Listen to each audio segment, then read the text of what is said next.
The breeze was gentle and warm, like a whisper of something nice. I was only 13, a Beaverton, Oregon teenager, navigating middle school and all its chaos. My name is Milana Lee, and this is my story.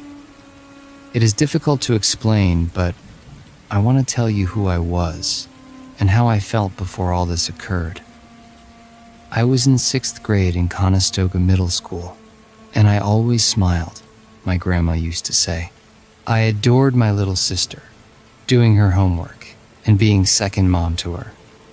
My world was a small but full one, with my mom, my siblings, and my friends. I believed in people. Perhaps I believed too much in them. The 8th of May, I woke up in a strange mood. My mom worked night shifts, so I was used to being alone in the mornings. I would get ready for school, maybe grab a quick breakfast, and go out to catch the bus. Home was Beaverton, a quiet neighborhood outside of Portland with parks and creeks running through it. I enjoyed exploring, especially in the wooded sections near our apartment complex. They were mini vacations, sections where I could clear my head. But now I realize I wonder if there was something sinister in those quiet places. Had I overlooked a clue? I was a child who had the best expectations about people. I had few friends where some were closer than others, and I had recently met someone. We would meet, ride the city buses, and laugh about silly things. That afternoon, we were going to get together again. I did not inform Mom. She was working so hard, and I did not want her to be anxious. I snuck out of the apartment in the afternoon, phone in my pocket, and heart full of happiness. It was in the evening that we initially met at the bus station. I was single, as if I could see the whole world. Why then was there a small knot in my stomach? We took the bus for a bit, just talking and looking at streets we were familiar with. It was fun at first, aimless, like we were trying to feel alive. He said we could go to a less crowded section that he knew near Progress Ridge. It was a remote, wooded section where he had been staying. I didn't think much about it. I trusted him. We were walking between the trees, and the earth was soft beneath my sneakers. The air was cool there, and the light was fading. I recall having laughed, but then his tone shifted. It was quieter and more intense. Did I see it then, or am I only seeing it now? The inquiry into what had become of me started right away. My mother came home from work at her second job on the 9th of May, expecting me to be in bed. I was not. She called my school, and her voice shook when she found out I hadn't attended. Panic ensued. She called my friends, and one of them, bless him, thought to search the woods that I sometimes spent time in. They found my clothes and shoes everywhere, as if I had disappeared. My mother phoned the police, feeling very upset. Why was I not there? Why was I unable to shout to her? The Beaverton police moved fast. They searched Westside Linear Park, located near where we resided, half a mile from our home, where I played as a child. I was found in a creek, wrapped with a blanket full of straps. My body was still, my story finished. The Oregon State Medical Examiner's Office determined that I died a homicide. I was deceased, but the evidence was adamant. Surveillance footage from a bus stop showed that I was with someone that night at 7:45 p.m. Cell phone records tracked where we went. DNA was on me, and it was irrefutable. Straps from packaging that matched the blanket were discovered in a nearby tent. Who was there in that tent? I do not recall everything clearly now, The forest was black, and the air was heavy. I trusted him, but something shifted. He was not the friend I believed he was. There was a tightness in my chest, as if my body had known something before my mind had. I wanted to return home to visit my mom and sister, but the way back seemed very distant. I attempted to remain calm, to speak, and to keep things casual, but his eyes were different, icy. I was only a child. Why didn't I run? The police finally caught up. They found him 2 days after I disappeared, in a Beaverton library. He attempted to flee out of a fire door, but the police apprehended him. There were clues at his tent, along Progress Ridge. Those straps, that blanket that was on me. He phoned that night and told me something went wrong, but he took care of it. My heart aches to think about it. I was just being a friend and trusting someone. Did he do it by design? They continued searching. He was 16 at the time, a Salem runaway with a history of petty offenses such as theft, fire setting, and mischief. He was on probation, but no one kept him under lock and key. His dad had reported him in Beaverton, but that message did not reach the authorities. I often think about what might have been if they had heard. My mom was working very hard, and my grandma was crying, muttering over and over again. Milana was always smiling, "Okay, Grandma, okay, Grandma." To this day, I remember the words and sense her grief. Why did nobody stop him? They discovered things in his tent that frightened them.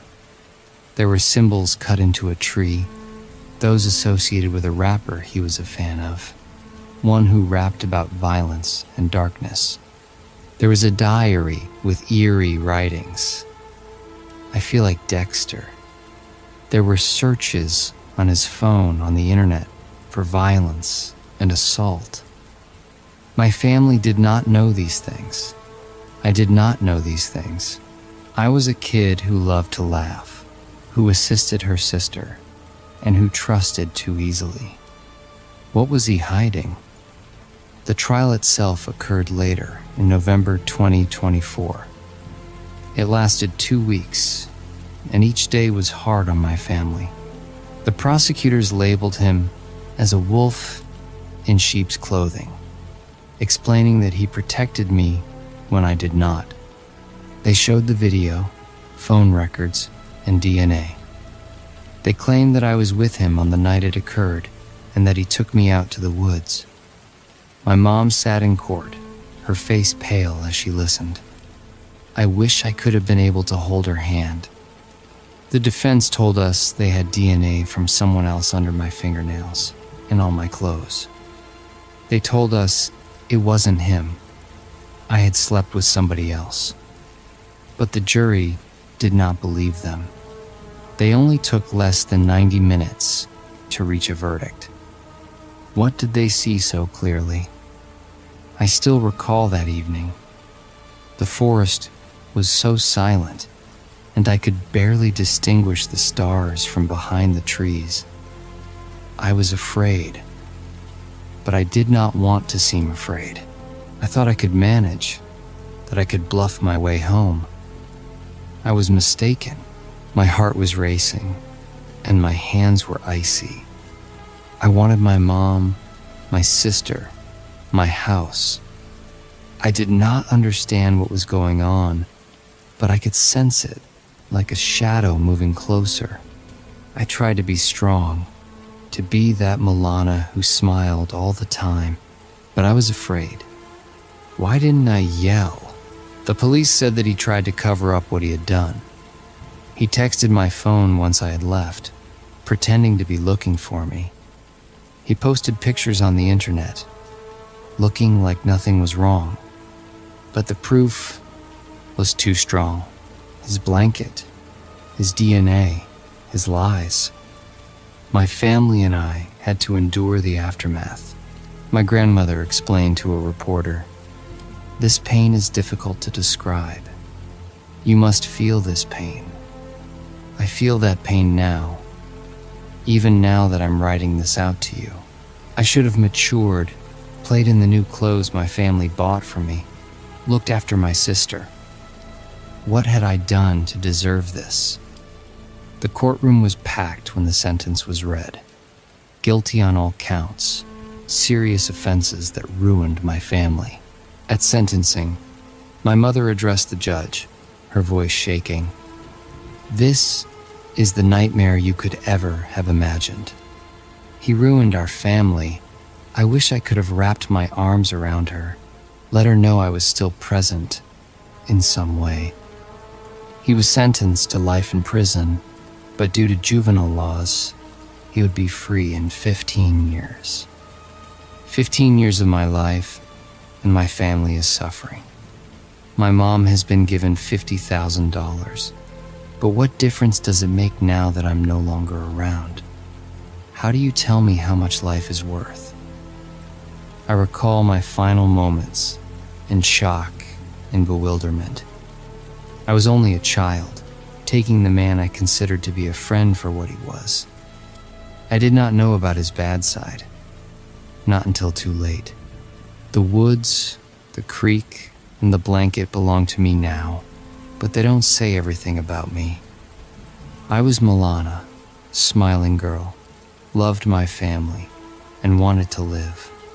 I want you to remember me, not what happened. I want you to think about trust and the people you allow into your life. Who is behind the smile? The search provided answers to some questions, but not to all of them. There was another DNA on my fingernails and my clothes. The defense claimed it revealed another person, but the jury did not see it that way. Why not? Was there another person in those woods that evening? A person we would never know about? I just can't help wondering about that question. It stuck in my head, like the chill of that May night. I hope you'll consider it too. My tale is not mine alone. It's a warning, a plea to heed that knot in your gut, to flee when something feels wrong. This tale makes us wonder about so many things, doesn't it? If you are as moved by Milana's story as we are, would you mind hitting the subscribe button and leaving a comment below?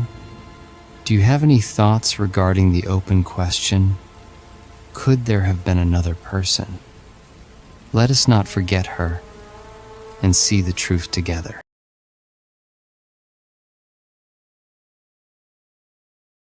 I was 74 years old, quietly living in Mediaș, a little Romanian town with streets lined with history and the neighbors' gossip. My life was straightforward, with daily walks to the market, a hot cup of tea at night, and the peace of doing the same thing every day. I had already lived a lot, many years of change, happiness, and loss. My hands revealed the years I had lived, but my heart still held hope. That April night of 2022, I went out into the cold night air, unaware that my world would shatter. How could I have known what lay in the darkness? My name was Elena. I was Roma and proud of my heritage, but life had not always been good to me for it. Mediaș was home with its cobblestone streets and smiling faces. That evening, I went out of my small apartment to purchase some bread from the corner store.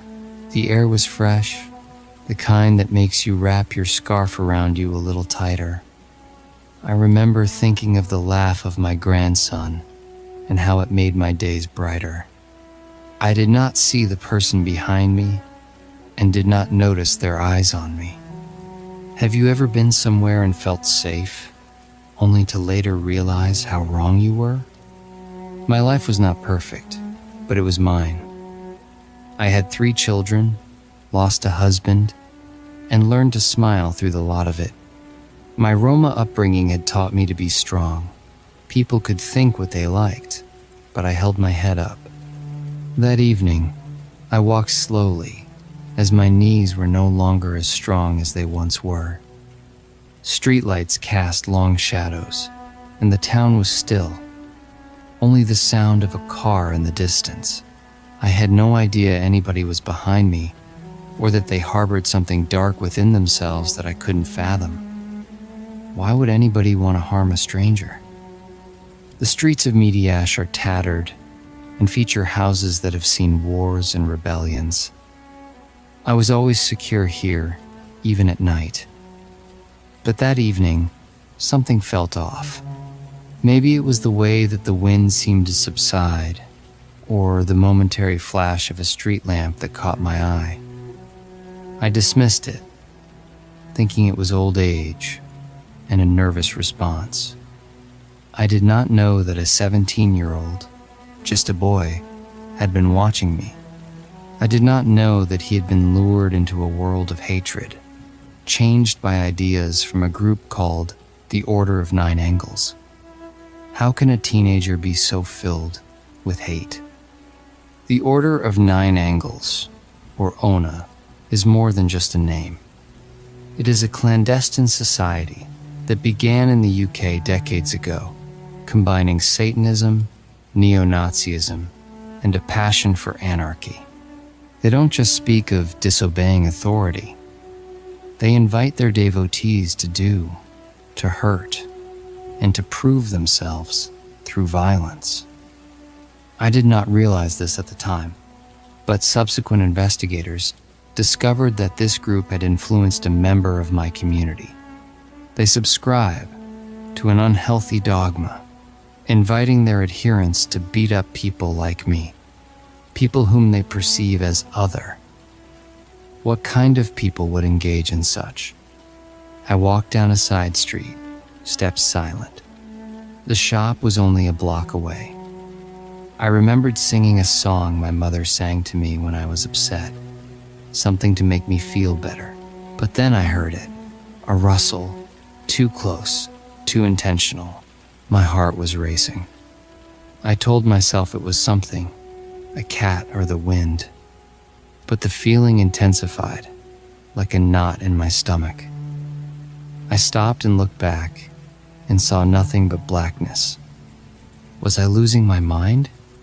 Or was there someone there, lurking in the shadows, just waiting for the right moment? Police investigators later discovered what really had occurred that evening. They discovered footage from a street cam, blurry but clear enough to reveal the truth. A young man, just 17, had been stalking me. He was not from Mediash, but from Germany, a country I had never been to. He had traveled to Romania, drawn by something dark, something he saw on the internet. The ONA's ideology had poisoned his mind, leading him to think that hurting someone like me, an old Roma woman who is defenseless, was a means of proving himself. How does a teenager get so off track? I didn't look into his face that night, not at first. I just sensed the air grow thick, as if it were becoming heavier. My hands trembled as I clutched my scarf. I wanted to move, to run, but my legs couldn't go fast enough. I remembered thinking about my family, my children, the sound of my grandson's giggle. I wanted to go home, close the door, and feel safe once more. But then he was there, emerging from the shadows, his eyes cold and empty, as if he wasn't even looking at me. What have I done to deserve this? The attack was very sudden. I experienced sharp pain. Then terror consumed me utterly. I attempted to cry and beg, but my voice was frozen. I reflected on my life, all the hardships and happiness, and questioned why it was going to end like this. The street camera recorded it all, unemotional, the moment my life was terminated. I did not realize he was recording it too, capturing my agony for some sadistic purpose. How could someone be so inhuman? The search started a few hours following the discovery of my body. The police searched the streets, their flashlights casting shadows on the ground. They reviewed every camera and mediash to determine what I was doing during my last few hours. The boy had run away, but he was not clever. The cameras captured his face, his actions, and his running away.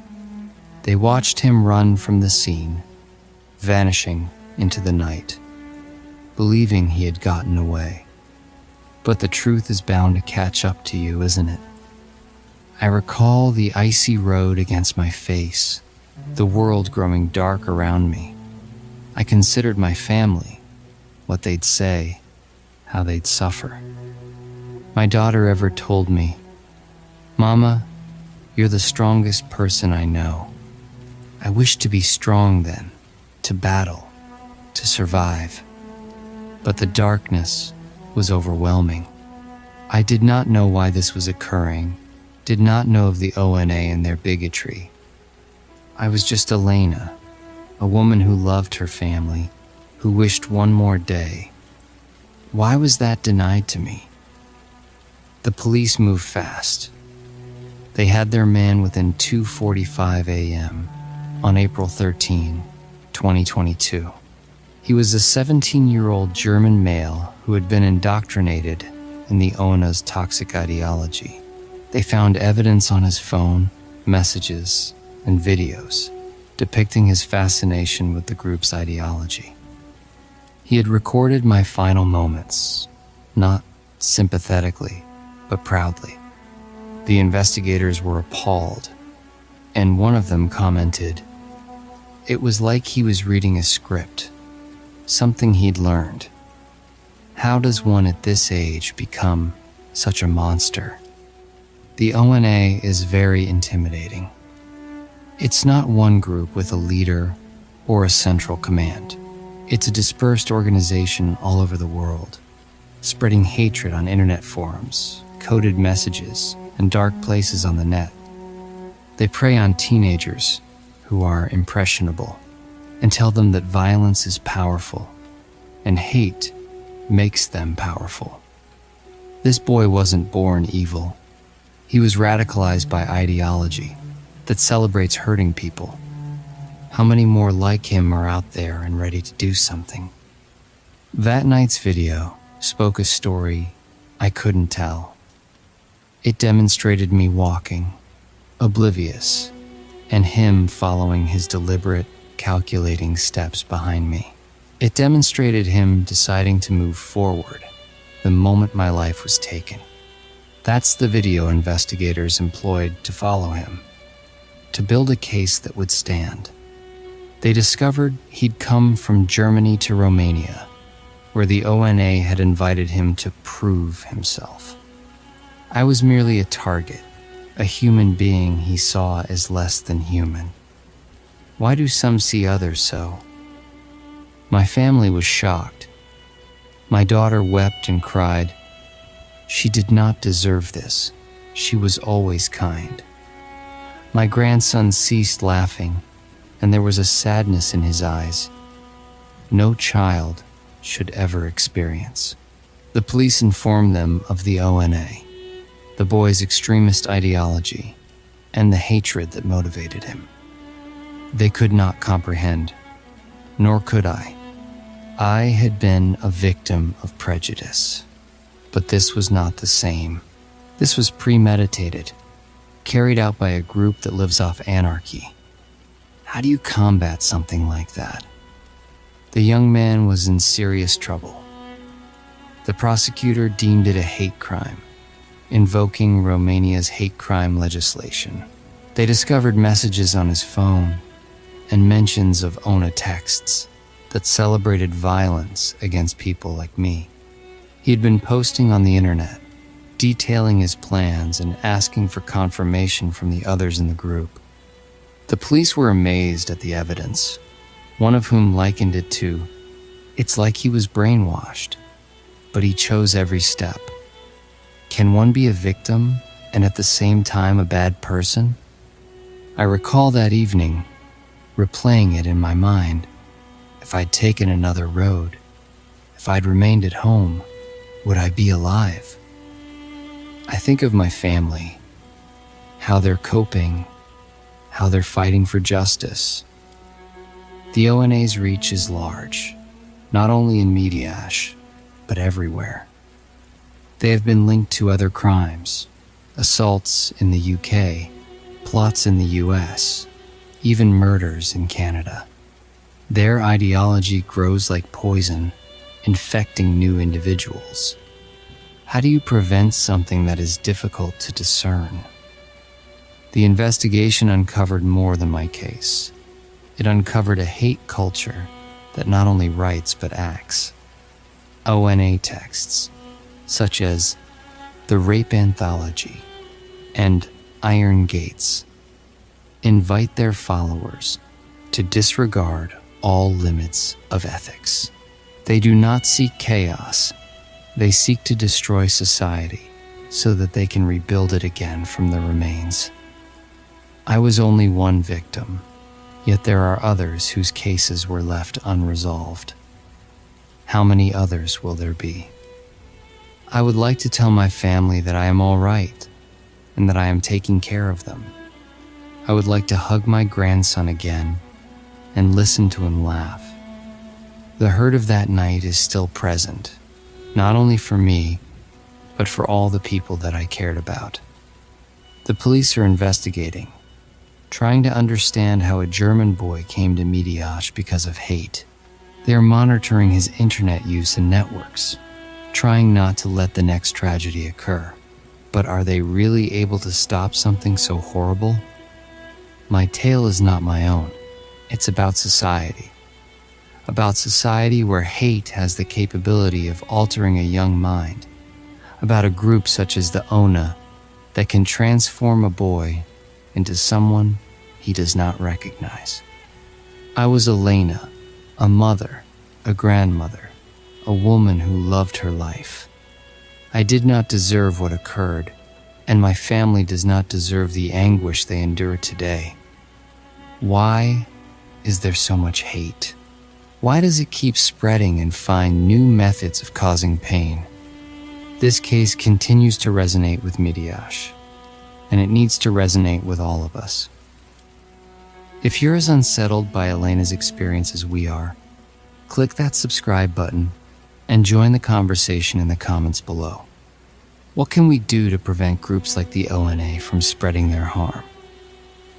Join the conversation and let's keep the story alive.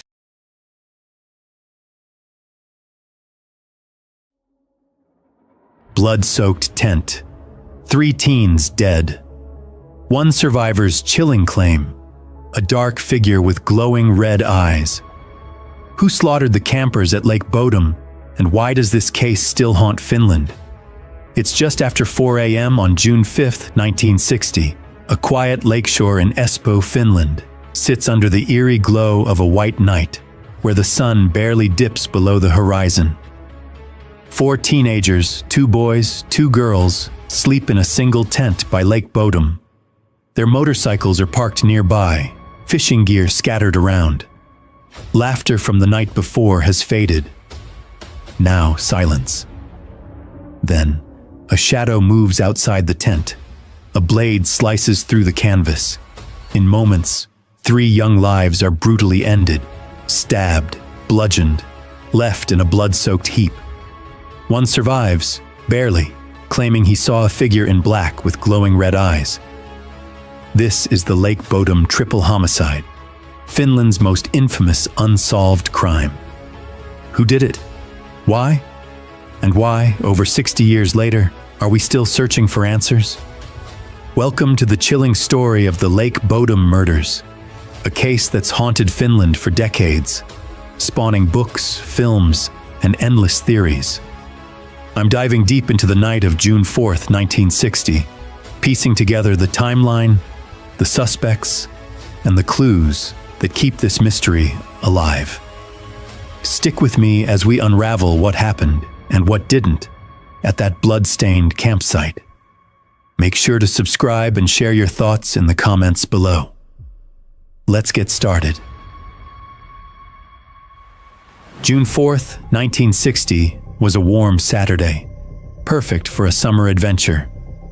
4 teens from Vantaa, a city near Helsinki, hopped on motorcycles and headed 20 kilometers west to Lake Bodom, a serene spot surrounded by pine trees and shimmering waters. The group was tight-knit. Seppo Boisman and Niels Gustafsson, both 18, were best friends. Seppo's girlfriend, Anja Tulikimäki, and Niels's girlfriend, Mila Irmeli Björklund, both 15, completed the crew. They were young, in love, and ready for a carefree night of camping. They arrived at the lake's southern shore near Oita Manor, a popular spot for locals. The teens set up a single 4-person tent in a small clearing that jutted into the water, a little peninsula of their own. They spent the evening fishing, drinking, and laughing, unaware that danger was closing in. By 10:30 p.m., they crawled into the tent, zipping it shut for the night. It was the last normal moment of their lives. Sometime between 4 and 6 a.m., an unknown assailant struck. The attack was swift and savage. The killer didn't enter the tent, but slashed through the canvas, stabbing and bludgeoning the teens as they slept. Seppo, Anja, and Mila were killed, their heads and torsos torn by a knife and a blunt object, possibly a rock. Mila, found naked from the waist down on top of the collapsed tent, suffered the worst. She'd been stabbed repeatedly, even after death, suggesting a personal fury. Niels, the sole survivor, was found outside the tent, battered with a broken jaw, facial fractures, and stab wounds. He was alive, but barely. Around 6 a.m., a group of boys birdwatching nearby noticed the tent had collapsed. They saw a blond man walking away from the site but thought little of it.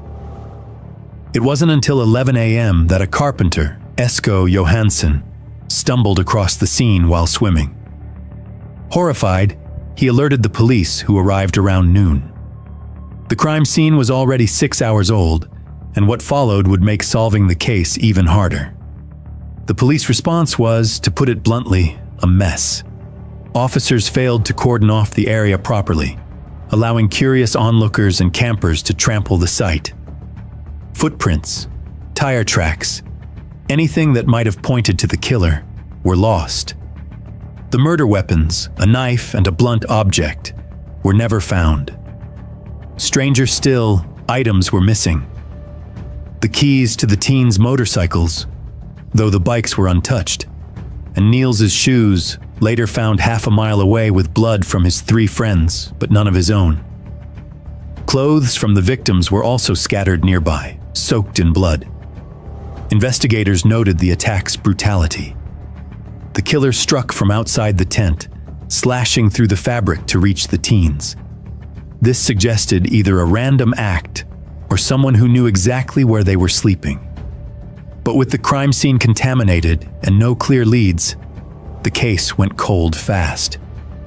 The police interviewed locals, campers, and even hypnotized Niels and a young angler who saw the blonde man, but nothing stuck. Finland was left reeling, parents warning their kids to stay away from Lake Bodom after dark. Why were the motorcycle keys taken but not the bikes? What about Niels's shoes, found so far from the tent? These questions lingered, planting seeds of doubt. Was the killer a stranger or someone closer to the group? Let's explore the suspects who've kept this case alive for decades.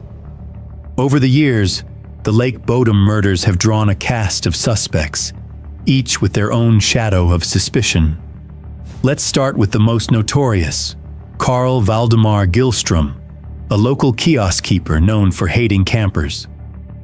Gillstrom lived near the lake and had a reputation for violence, cutting tent stakes, throwing rocks, and scaring off visitors. Locals whispered he was the blonde man seen leaving the scene. Days after the murders, he filled in a well on his property, sparking rumors he'd hidden the murder weapons there. Police searched, but found nothing. His wife provided an alibi, claiming he was home all night. But on her deathbed, she recanted, saying Gillstrom had threatened to kill her if she told the truth. In 1969, Gillstrom drowned in Lake Bodom, ruled a suicide. Some believe he confessed to a neighbor while drunk, though he later denied it. Could he have been the killer, driven by his hatred of campers? Then there's Hans Assmann, a German-born man living a few kilometers from the lake. On June 6, 1960, he showed up at Helsinki Surgical Hospital, acting erratically with red stains on his clothes and dirt under his fingernails. Doctors suspected blood, but police didn't test his clothes. 2 children reported seeing a blonde man at the crime scene, and Assmann had long blonde hair until he shaved it bald soon after. Rumors swirled that he was a KGB spy or even a former Nazi linked to other unsolved Finnish murders. A neurologist, Jorma Palo, wrote 3 books pushing Assmann as the killer, but police dismissed him due to his alibi. He claimed he was in Germany at the time. Was Assmann a convenient scapegoat, or did his strange behavior hide a darker truth? Another name surfaced in the mid-1960s, Pentti Soininen, a violent criminal who confessed to the murders while in prison. He lived near Lake Bodom in 1960, but there was a catch. He was only 14 at the time.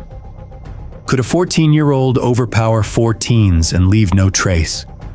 Police didn't think so, labeling him a psychopath whose confession couldn't be trusted.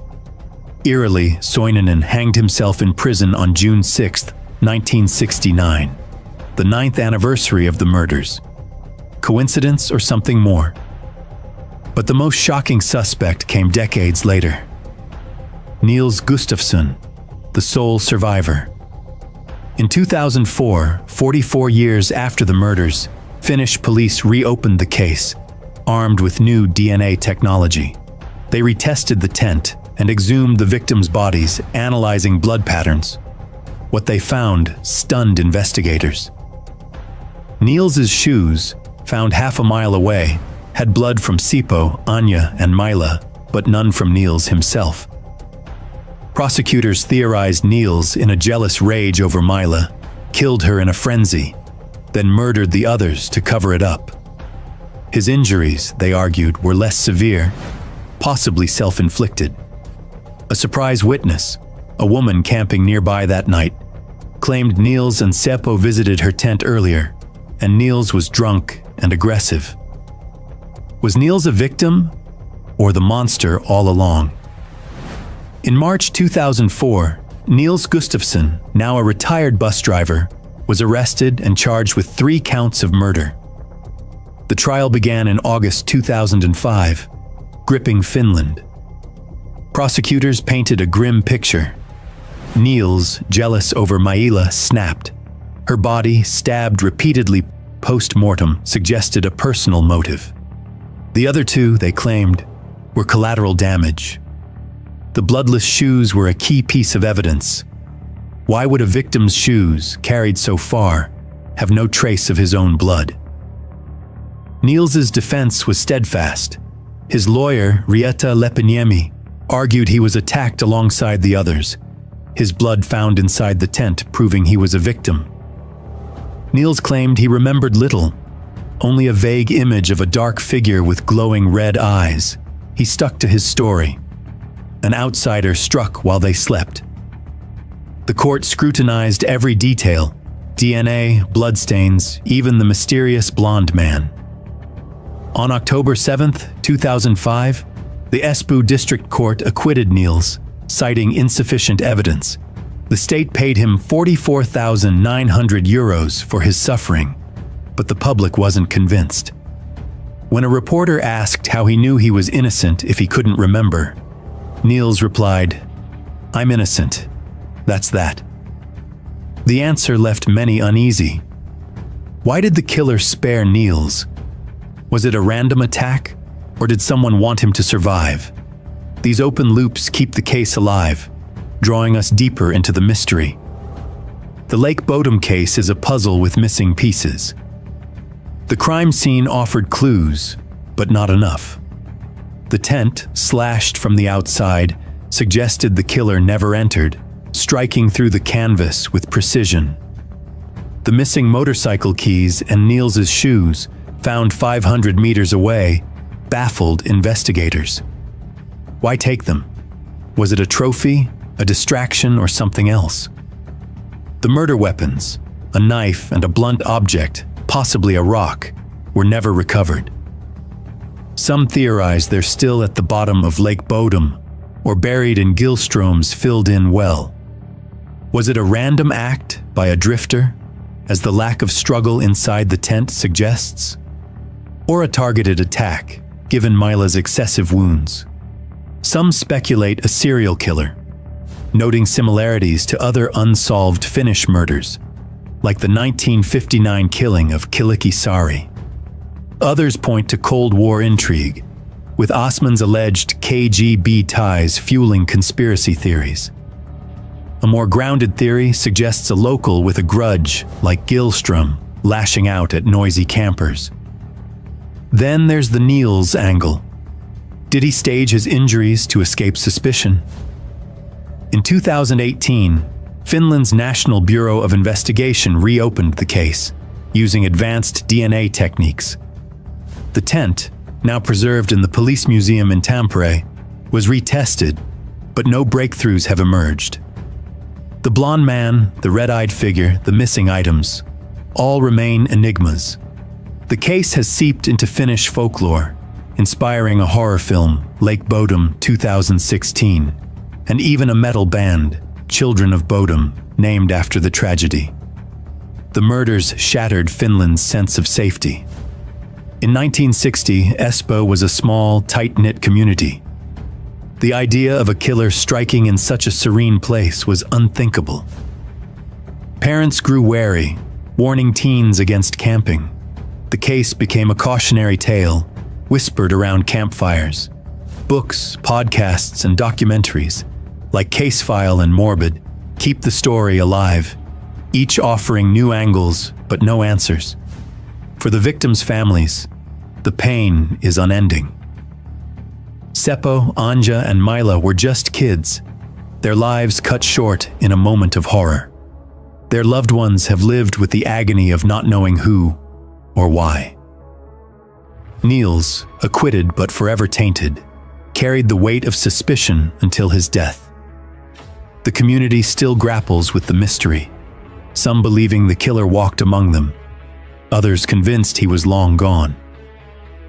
What makes Lake Bodom so gripping is its refusal to resolve. Every clue raises more questions. The blonde man, Gillstrom, Asman, or someone else? The red-eyed figure, hallucination or real? The shoes, the keys, the well, red herrings or vital links? As we stand on the shores of Lake Bodom today, the lake is still beautiful, but its waters hold secrets that may never surface. The Lake Bodom murders are more than a cold case. They're a wound that won't heal. 3 young lives were stolen, 1 survivor left to carry the scars, and a nation left questioning. Was it a jealous rage, a random act, or something darker? The truth is out there, buried in the pines or sunk in the lake's depths, but it's eluded us for over 60 years. What do you think happened that night? Was Niels involved, or was he another victim? Share your theories in the comments. I read everyone. If you found this deep dive gripping, hit that subscribe button and ring the bell for more true crime stories that keep you up at night. Thanks for watching.